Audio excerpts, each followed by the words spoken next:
오늘 말씀은 히브리서입니다. 이 히브리서의 특징 중에 하나가 바로 나는 누구다라고 하는 그 글쓴이, 저자가 기록이 되지 않았다는 큰 특징이 있습니다. 그래서 성경학자들은 뭐 아볼로나 바울이나 브리스길라 이런 사람들, 또한 누가, 실라 이런 사람들이 혹시 히브리서를 기록하지 않았을까 하는 그런 추측들을 합니다. 그런데 결정적으로 신학의 교부, 그러니까 교부라는 말이 좀 거창한데요. 가르침의 아버지라는 뜻인데 우리는 뭐 그렇게 거창하게까지는 볼 수 없지만 학자들이 그렇게 명명을 하니까요. 그 신학을 정립하고 그 신학을 이렇게 가르쳐주는 성경학자들. 그래서 주후 1세기 또는 2세기경의 그런 신학자들, 교부들은 특별히 이 히브리서의 저자를 바울로 많이 얘기를 합니다. 그들 중에 오리겐 또 클레멘스 이런 사람들은 이제 바울이 썼을 것이다 이렇게 가정하고 이렇게 말하고 있습니다. 그래서 이들의 주장을 좀 더 구체적으로 들어보면 바울이 불러주고 누군가 대신 적은 것 같다 라든지 바울이 히브리서로 쓰고 누군가 헬라어로 번역한 것 같다 이런 주장들을 남기기도 했습니다. 그리고 또 이 히브리서의 대주제, 옛 언약과 새 언약, 믿음, 또 예수님의 대속의 은혜 이러한 것들이 바울의 주제, 그 바울의 주제와 공통적으로 나타난다. 그렇게 또 말씀을 하고 있어요. 그리고 네 번째는 히브리서 13장에 우리의 형제 디모데가 놓였다라는 말씀이 등장해요. 그러니까 뭐 보통 바울은 디모데를 향하여서 내 아들이라고 표현하지만 또 형제로 표현할 수가 있죠. 그러니까 매우 디모데랑 가까운 바울이나 바울 신앙 공동체 안에서 이 히브리서가 쓰였을 것이다. 이렇게 추정하는 사람들이 있습니다. 또 이러한 그 가정들에 대해서, 이러한 학설들에 대해서 좀 비판하거나 바울이 안 썼을 거야 라고 말하는 사람들도 있는데요. 바울의 평소 단어들이 아니에요. 바울이 평소에 즐겨 쓰는 단어들이 아니에요. 예를 들면 하나님께서 예수 그리스도를 통해서 계시, 드러내 밝혀 보여주셨다. 이렇게 계시라는 단어를 좋아하는데 그냥 우리가 전에 들은 바로는 이런 겸손한 표현이 등장해요. 또 앞서 말씀드렸듯이 바울은 인사말을 잘 하거든요. 그리스도의 은혜와 평강이 너에게 있을지어다. 그런 표현이 등장하지 않아요. 그래서 바울이 안 썼을 거야 라고 주장하는 그런 사람들도 있지만요. 저는 이 히브리서의 전체적인 유대교의 어떤 진리, 그 다음에 또 기독교의 진리, 양쪽의 것을 다 잘 알고 있으면서 이것을 조화롭게 또 비교하면서 기독교의 구원이 무엇인지 드러내어 밝히 보여주는 이 히브리서를 바울이 안 썼다고 하는 게 더 부자연스럽다라고 생각을 해요. 우리가 앞서 빌레몬서를 배웠죠. 바울이 편지 한 장을 가지고도 역사를 막 바꾸잖아요. 그렇게 필력 있고 실력 있는 사람이 교회가 문제가 생겼을 때, 핍박이 왔을 때 그거에 대해서 편지하지 않는다? 편지에 대해서는 누구만큼 정말 뒤처지지 않는 필력, 글 쓰는 능력으로는 정말 그 당시에 누구에게도 지지 않는 바울이 교회가 문제가 생겼는데 편지를 안 썼다? 오히려 이게 저는 더 부자연스럽다고 보는 거죠. 그런데 왜 이 히브리서를 썼는가? 이 편지의 이유, 목적을 보면 유대교에서 기독교로 개종한 사람들이 유대교로부터 어마어마한 핍박을 받았어요. 그것은 첫 번째 회당, 그러니까 예배로부터 쫓겨남을 받았어요. 회당에서 출교됐다. 유대교에서 출교됐다. 이것은 정말 어마어마한 그러한 일인데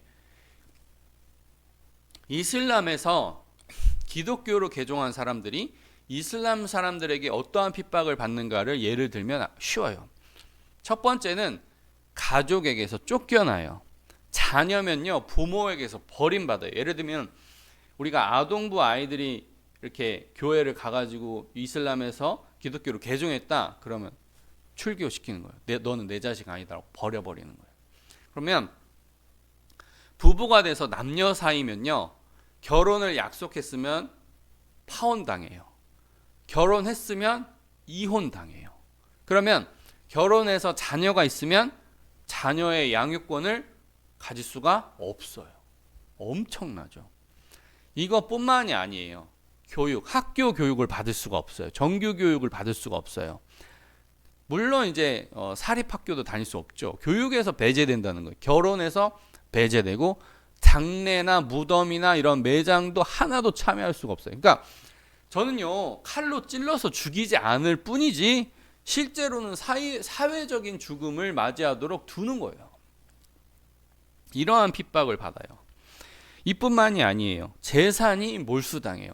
우리가 남이랑 어떠한 계약을 했는데 그 계약이 조금 틀어지거나 아니면 뭐 몇만 원만 이렇게 틀어줘도 왜 일을 이런 식으로 하는 거야, 그렇게 되는데 누가 내 평생 수고해서 모은 돈을 그냥 가져간다고 생각해 보세요. 여러분, 평생 수고해서 모은 재산을 가져가요. 그런데 항의할 수 없어요. 재산을 몰수당하고 해고를 당하고, 물론 이제 직원이었을 경우는 해고를 당하고, 만약에 내가 자영업자다, 내가 어떤 사업체를 운영하고 있다, 고객이 발 돌려버려요. 저기는 다시는 가면 안 돼. 저 사업장은 우리가 돈 벌게 하면 안 돼 하고 고객이 등 돌려버려요. 아무 수입원이 없어요. 뭔가 돈을 벌 수 있는 그런 자그마한 거리를 주지 않아요. 제가 신학대학원에서 공부하면서, 상담학 공부하면서 PTSD라는 단어를 처음 들어봤어요. 외상 후 스트레스 장애. 그러니까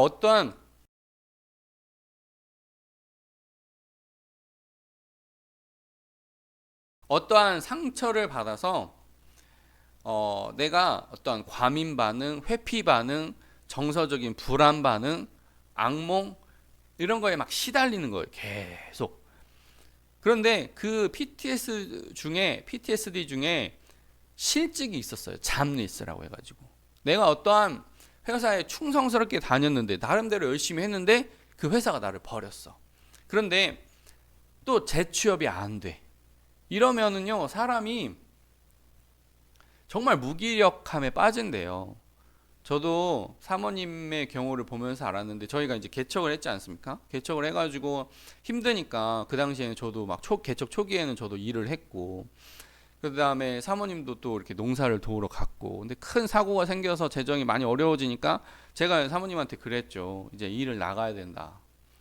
조금 이렇게 미안했지만은, 왜 미안했냐면 제가 일을 하지 말라고 했었고 자녀만 잘 봐달라고 했었어요. 그 당시에는 그랬었어요. 그런데 개척을 했고 나도 이렇게 아르바이트까지 파트타임까지 하고 있으니까 당신도 이제 일을 해야 되라고 했을 때 사모님이 나 일 안 해, 그렇게 버틴긴 게 아니죠. 이력서를 넣었어요.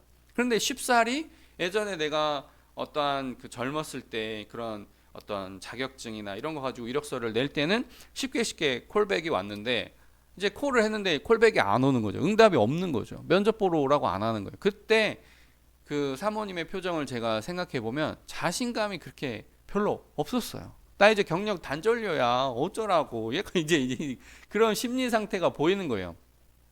그러니까 예를 하나 들었지만, 내가 직장에서 이렇게 부름을 못 받는 것만 해도 사람이 위축되고, 나 이제 조금 이제 사회에서 뒤로 밀려났나? 그런 상처가 되는데, 재산을 몰수하고 해고당하고 사업장을 운영하고 있으면 고객들이 막 해서 폐업하고, 그러면 얼마나 그냥 유대교에서 기독교로 개종했다는 것 자체만으로도 매일매일 그런 외상 후 스트레스 장애를 받을 수가 있다는 거예요. 그 다음에 유대 당국자들과 로마인들의 그런 어떤 물리적인 폭행, 어떤 죽음, 이런 것도 올 수 있는 거죠. 스데반 집사님 생각해 보면 꼭 로마에게 재판받지 않아도 즉석에서 그냥 돌로 사람을 죽이는 그런 일을 했었고, 예수님의 경우를 생각해 보면 그 반역자라고 몰아가지고 막 죽이고 이런 일들을 했다는 것을 생각해 볼 때, 로마 사람들, 로마 군인들이 아마도 쉽게 때리고 그런 핍박을 했을 것이다. 물리적인 신체 폭행과 죽음이 매우 가까이 있는 상태.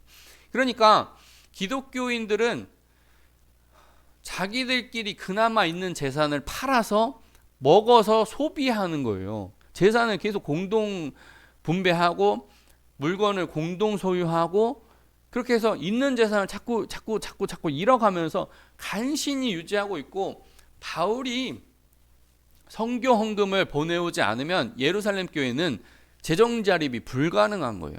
예루살렘 교회 이름은 정말 멋진데 실제로는 재정 자립이 안 되는 교회였을 가능성이 매우 높다는 거죠.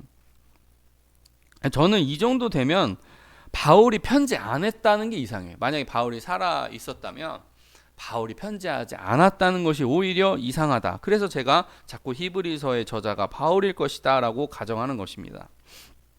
오늘 본문 1에서 3절, 옛적의 선지자들을 통하여 여러 부분과 여러 모양으로 우리 조상들에게 말씀하신 하나님이 이 모든 날 마지막에는 아들을 통하여 우리에게 말씀하셨으니 이 아들을 만유의 상속자로 세우시고 또 그로 말미암아 모든 세계를 지으셨느니라.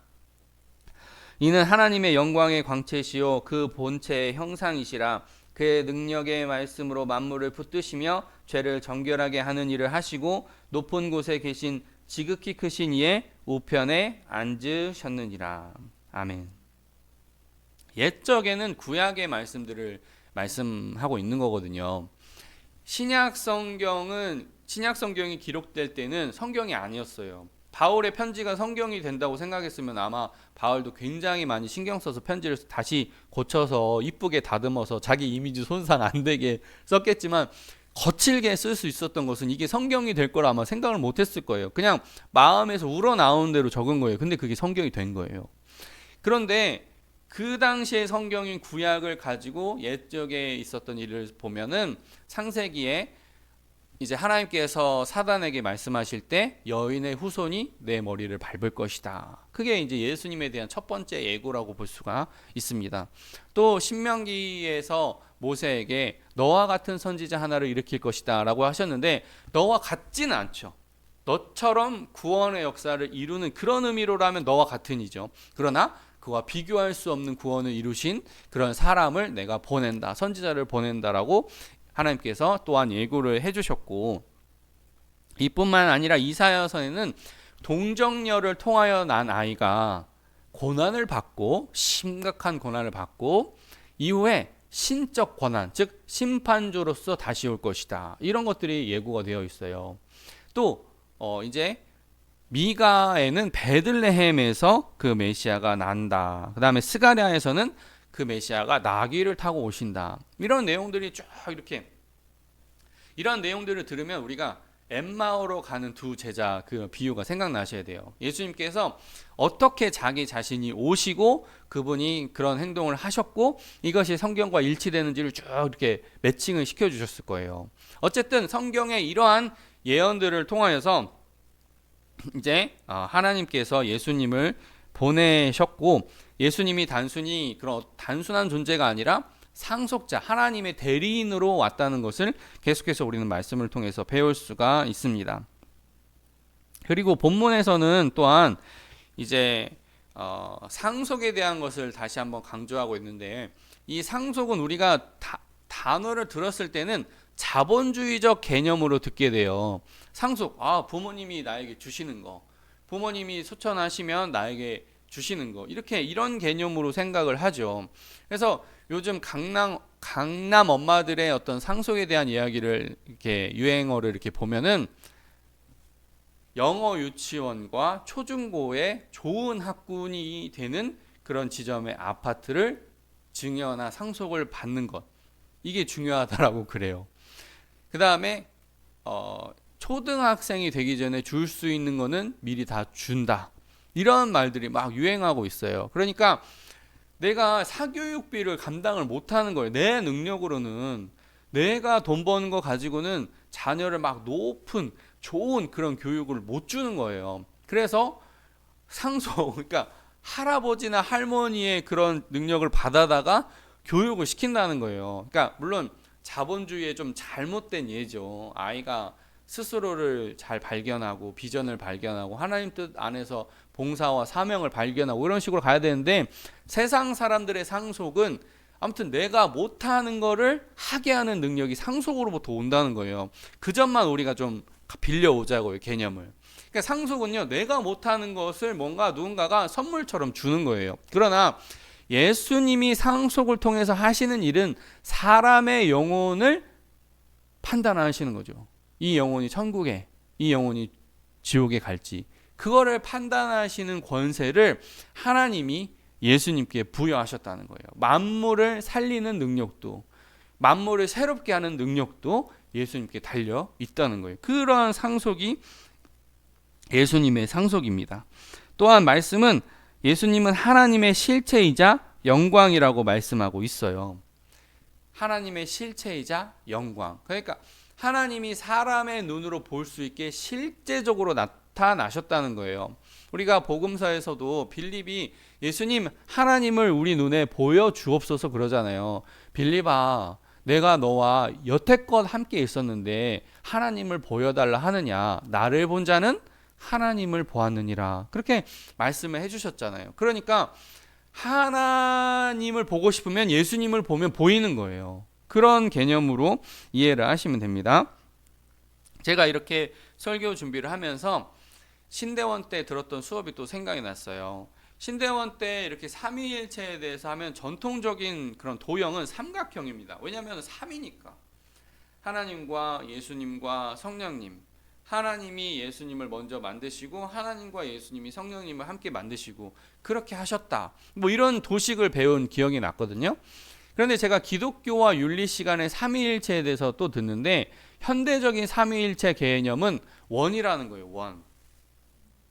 원인데 원 하나를 그려놓고 옆에다가 점점점 한 다음에 1, 2, 3 이렇게 쓰는 것을, 교수님이 그렇게 칠판에 쓰시는 것을 봤어요. 그게 뭐냐면은 전통적인 개념에서는 삼위일체니까 삼각형을 많이 떠올렸는데, 하나님의 사랑의 의지가 너무나 동일하기 때문에 하나의 원을 놓고 그 안에 두 번째, 세 번째가 겹쳐져 있는 거다. 좀 이해가 되세요? 우리가 어떠한 개념을 할 때, 원을 그릴 때 하나를 그리면 이렇게 그리고 원 두 개를 그리면 여기다 그리거나 여기다 그리거나 그렇게 하는데, 하나님의 사랑의 의지가 너무 하나처럼 같아서 하나의 원 안에 두 번째, 세 번째 원이 같이 겹쳐져 있다는 거예요.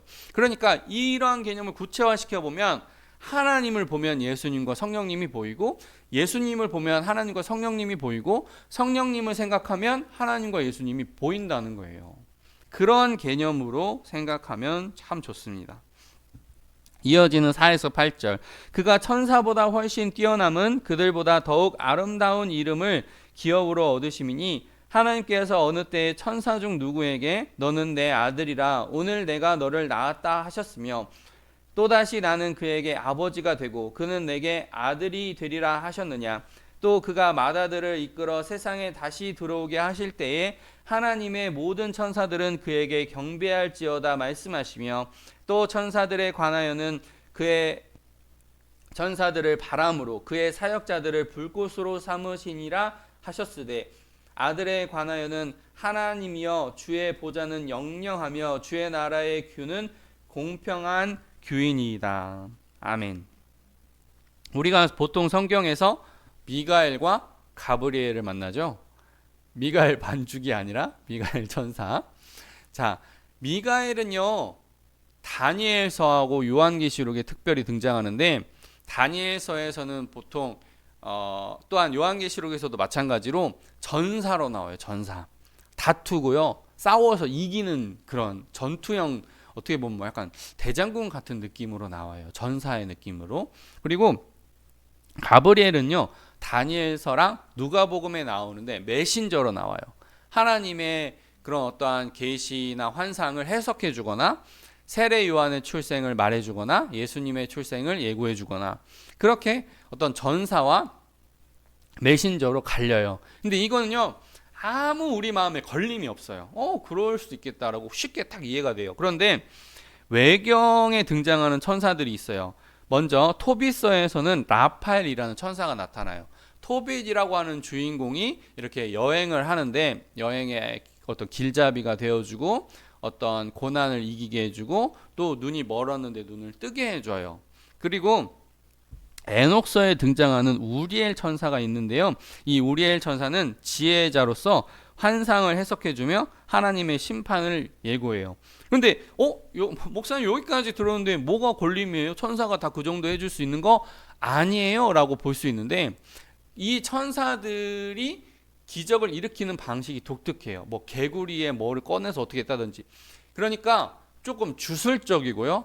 마술적인 요소가 들어가 있어요. 그리고 특정 지역에서만 성경으로 인정되지 타 지역에서는 성경으로 인정되지 않아요. 그래서 16세기 종교개혁자 마틴 루터는 이건 성경이 아니다라고 금서로 지정합니다. 그게 뭐냐면 신앙에 도움이 안 된다는 거예요. 정경은 성경 자체로 영광이 드러나야 돼요. 교회가 판단해서 이게 정경이야라고 택하는 것도 있지만은 정경은 정경으로서 빛이 나야 돼요. 신앙을 북돋고 위로를 일으키고 하나님에 대한 연결성을 가지고 오고 하나님의 임재를 가지고 오고 감동을 느끼고 눈물을 흘리고 그렇게 해야 되는데 이러한 외경들은 역사적인 판단도 많이 틀려요. 뭐 예를 들면 연대도 틀리거나 장소도 뭐 불일치하거나 서로 모순되거나 이런 모습들이 발견돼요. 그러니까 이성적으로 맞지 않고 감동을 많이 일으키지도 못하고 거기에 막 주술적인 요소가 짬뽕돼 있어요. 저자도 한 명이 아니라 여러 명이에요. 막 덧붙여서 쓰고 막 수정하고 이슬람이 그렇게 많이 하잖아요. 그렇게 하기 때문에 이러한 라파엘이나 뭐 우리엘 같은 그러한 천사들은 우리가 인정하면 안 되는 거예요. 그리고 히브리서는 이제 천사들을 향해서 바람과 불꽃이라고 얘기해요. 아까 사역자는 불꽃, 천사는 바람이라고 했으니까 천사는 바람 같고 사역자, 목사들은 불꽃 같은가 보다. 아니에요. 여기 원어를 살펴보면 사역자도 천사예요. 서비스하는 영적 존재를 말해요. 사역자가 헬퍼예요. 헬퍼. 돕는 어떤 영이에요. 영. 그러니까 천사나 돕는 영이나 다 바람이나 불이라는 거예요. 그러면 바람과 불의 특징을 잘 한번 생각해 봐요. 바람이 강력할 때 태풍, 뭐 토네이도, 허리케인 이런 거 불면 막 마을이 쑥대밭이 되죠. 바람의 존재가 굉장히 강력하게 드러나는 어떠한 한 날이 있어요. 우리가 또한 최근에 산불을 겪었죠. 불이라는 존재가 강력하게 우리 머릿속에 인식되는 그런 사건이나 사고나 실제가 있어요. 불이 지나간 자리에 뭐 재가 남는다라든지. 그런데요, 평소에는 바람이 있는가 해요. 평소에는 불이 있는가 해요. 왜냐하면 지나가는 거기 때문에 그래요. 우리가 영화나 드라마를 보면요, 씬 스틸러라는 말이 굉장히 유행한 적이 있어요.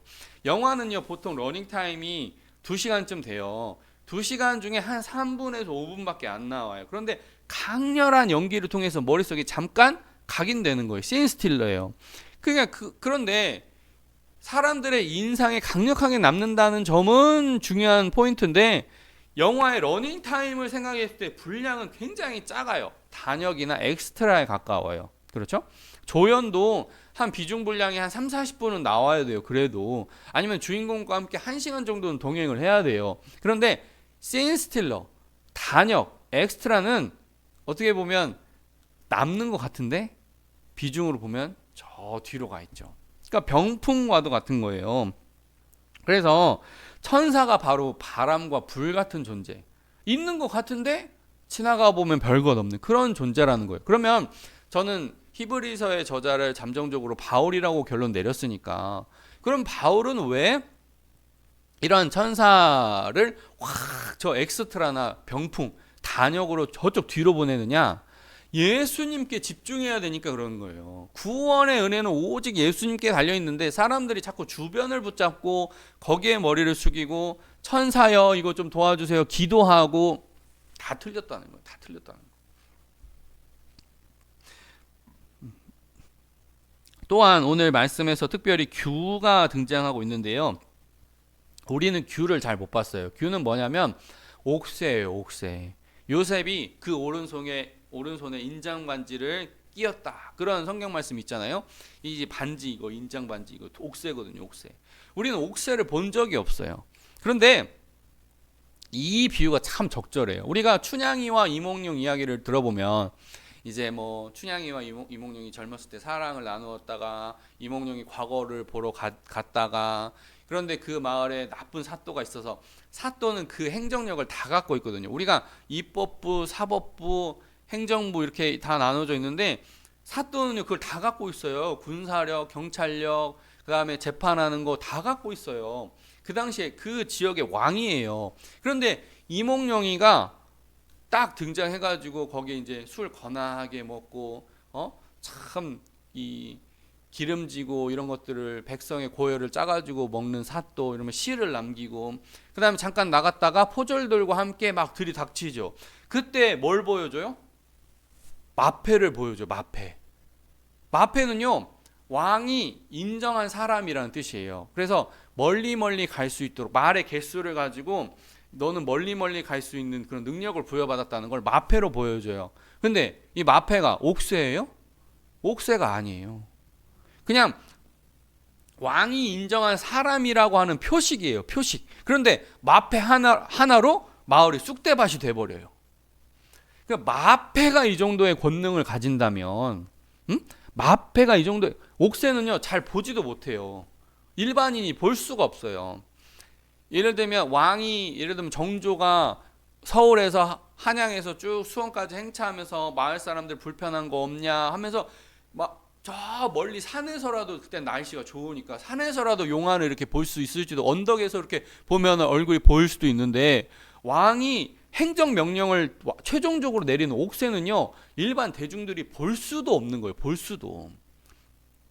그런데 금규는요 에스더에서에 보면 이제 그 에스더서의 내용을 잠깐 말씀을 드리면 하만이 그 모르드게와 유대인이 이 자기를 숭배를 안 해주니까 질투해가지고 은 1만 달란트 그 당시에 1년 페르시아 1년 재정의 절반 정도를 왕한테 바치면서 유대인을 죽일 수 있게 해달라고 하니까 왕이 그 돈에 횟가닥 해가지고 속아가지고 탐심에 그 네 마음대로 해라 그렇게 해버리잖아요. 그래서 하만과 그 세력들이 제비뽑기를 해가지고 이날 유대인들을 죽이자 하면서 희희낙낙하면 주사위 같은 거 던져가지고 이 유대인 죽이는 날을 정하고 예를 들면 제비뽑기 같은 거 하고 그렇게 할 때 모르드게가 에스더를 찾아가서 에스더요 왕후시여 근데 사실은 양녀나 마찬가지잖아요. 키웠잖아요.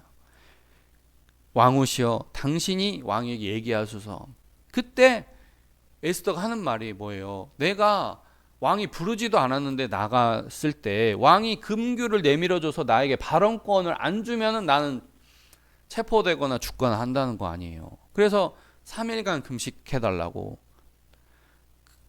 물론 이제 모르드게가 하나님이 이 일을 위해서 높여주신 줄 어떻게 합니까? 만약에 왕후가 이 일을 안 하시면 하나님께서 다른 방식으로 구원하시겠지만 왕후는 이 일을 해야 합니다 라고 했을 때 3일 동안 금식합시다. 나를 위해서 금식하소서. 나도 그렇게 한 후에 왕 앞에 나가겠네. 그 아리따운 127개국에서 어떻게 보면 미스 유니버스에 선정된 사람이 3일을 굶었어요. 얼굴은 바짝 마르고 안 이쁘겠어요? 어마어마하게 아름다웠을 것. 그 어마어마하게 아름다운 사람으로 선정된 사람이 3일간 금식하고 이렇게 딱 나가면 왕이 어서 말해봐라고 금규를 딱 내미는 거죠. 그 페르시아 전체의 통치 행위 하나가 금규에 있는 거거든요. 그러니까 그 금규를 예수님이 소유하셨다는 거예요. 보통 사람들이 볼 수도 없는 왕의 권세가 예수님께 달려 있다라고 말씀드릴 수가 있습니다. 조금 길어지는데요. 그래도 끝까지 한번 나눠보겠습니다. 이어지는 9에서 12절. 주께서 을을 사랑하시고 불법을 미워하셨으니 그러므로 하나님 곧 주의 하나님이 즐거움의 기름을 주께 부어 주를 동류들보다 뛰어나게 하셨도다 하였고 또 주여 태초에 주께서 땅의 기초를 두셨으며 하늘도 주의 손으로 지으신 바라 그것들은 멸망할 것이나 오직 주는 영존할 것이요 그것들은 다 옷과 같이 낡아지리니 의복처럼 갈아입을 것이요 그것들은 옷과 같이 변할 것이나 주는 여전하여 연대가 다함이 없으리라 하였으나.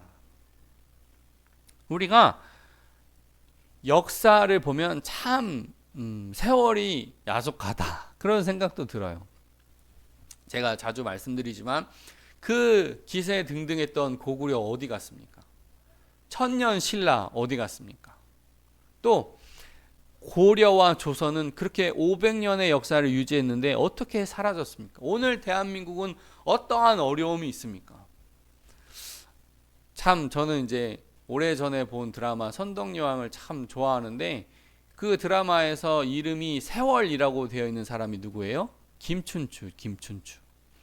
그러니까 그 선덕여왕이 미실이라고 하는 귀족 세력을 이기고 싶고 왕권을 강화시켜서 이 신라를 통일 신라로 이루고 싶은 꿈이 있는데 그 아무튼 그 선덕여왕의 언니가 그 아들의 이름을 세월이라고 짓잖아요. 왜냐하면 미실도 세월을 이길 수 없기 때문에 너도 언젠가 세월이 지나면 죽기 때문에 세월 미실을 이길 수 있는 자 그래서 이름을 김춘추로 짓잖아요. 그런데 김춘추도 죽어요. 결국엔 영원하지 않아요. 그러면 부활하신 주님이야말로 영생이 있다는 거죠. 부활하신 주님이야말로 영생이 있습니다. 그래서 이 히브리서는 여러 가지 주제들을 말씀하고 비교하고 있어요. 선지자, 천사, 모세, 여호수아, 성막 이러한 모든 구약의 옛 것은 그림자에 불과하다는 거예요. 그림자. 실체가 나타났다는 거예요. 실체가. 예를 들면 이런 거예요. 남자하고 여자하고 연애를 하는데 남자가 여자의 그림자를 막 안으려고 하면 그게 무슨 소용이 있어요. 그죠? 사랑해가지고 한번 안으려고 하는데 안는데 여자의 그림자를 막 안아요. 그러면 바보죠, 바보. 여인을 안으면 그림자도 함께 안아지는 거잖아요. 신앙생활이 그렇다는 거예요. 얘들아, 그거 다 그림자야. 그림자를 아무리 사랑해봐야 사랑할 수 없다는 거예요. 그게 실체가 아니라는 거예요. 실체이신 예수님이 나타났으니까 예수님을 사랑하면 너희가 자연히 그림자도 따라오는 거야. 신앙생활 그렇게 하는 거예요, 얘들아. 그걸 말해주고 있는 거예요. 그래서 예수님을 안으면 성령님과 하나님도 같이 안아지고 구약에서 하나님이 말씀하셨던 그 사랑의 여러 행위들 해라 하지 마라 그것도 예수님을 안으면 그로서 비로소 시작되는 거예요. 그러니까 우리 교회도 그런 신앙생활을 했으면 좋겠어요. 우리 교회에 오시는 성도님도 그렇게 생각했으면 좋겠어요. 교회에 와서 무엇인가 혜택을 받으려고 오면 안 돼요. 교회에 오는 것은 예수님 만나려고 오는 거예요. 근데 뭔가 우리 교회 와가지고 뭔가 혜택 좀 보고 싶다. 작은 교회니까 나를 왕처럼 섬겨주겠지. 그런 잘못된 동기로 우리 교회에 발을 들이면 그걸 안 해주면 막 서운하다고 막 그러잖아요. 물론 교회가 잘 섬겨야 하겠지만 신앙의 본질은 순서가 똑바로 잡혀야 된다는 거. 순서가. 아까 제가 말씀드렸죠. 그림자를 안으려고 막 하면 얼마나 그게 불행해요. 실체를 안아야지. 그러니까 신앙생활도 예수님을 안아야 삼위일체 하나님도 만나고 뒤에 있는 하라 하지 말아도 자연스럽게 따라오고 교회도 평안한 거예요. 가르치는 자도 수월하고 듣는 자도 올바르게 수용하는 거예요. 우리 교회들이 그렇게 자라가기를 예수님의 이름으로 축복합니다. 아멘. 기도하겠습니다.